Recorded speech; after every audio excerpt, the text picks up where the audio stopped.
Okay, pro tips. First, you need to make sure that your classroom is set up and it's clearly labeled so that your students know where to go. If you need some more support with that, we also have a zoning plan training that can support you there. It's also videoed and on the website. You want to make sure that you're teaching the routine. It's worth the time it takes to teach it. Just like teachers at the beginning of the year spend a significant amount of time teaching all of their classroom procedures and routines, this needs to be taught, and it's okay if it takes some time out of your day. We encourage you to slow everything down when you first start teaching this new routine.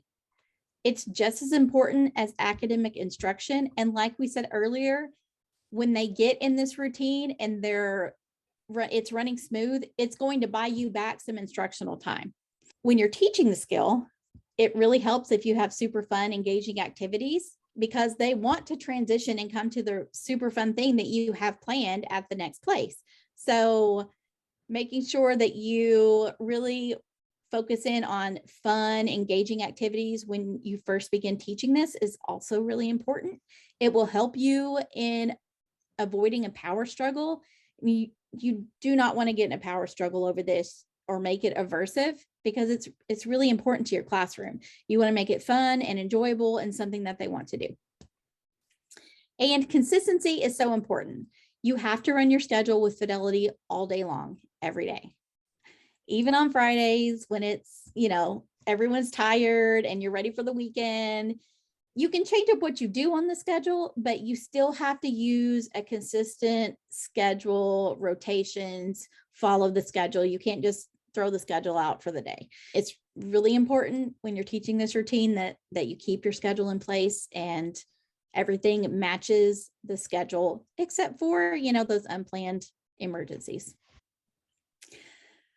So what if you've done all of the things that we're talking about and it still isn't working? Here are a few tips for troubleshooting. You can use a peer buddy and pair a favorite person to teach the new routine. Peer-assisted learning is a powerful teaching strategy. Assign a staff member to a specific student for prompting and reinforcement. So you need to decide if the sending adult or the receiving adult will be prompting and reinforcing the student in the moment. So for example, if I'm teaching at the blue station and my student goes to the red station with Daylene, we need to know if I'm responsible for prompting and getting the student over to Daylene, or she's responsible for coming and getting the student and guiding him over there. And it may be helpful to start with a first then format. So we talk about first then in our visual supports training, but if you want just a quick overview, we've got one.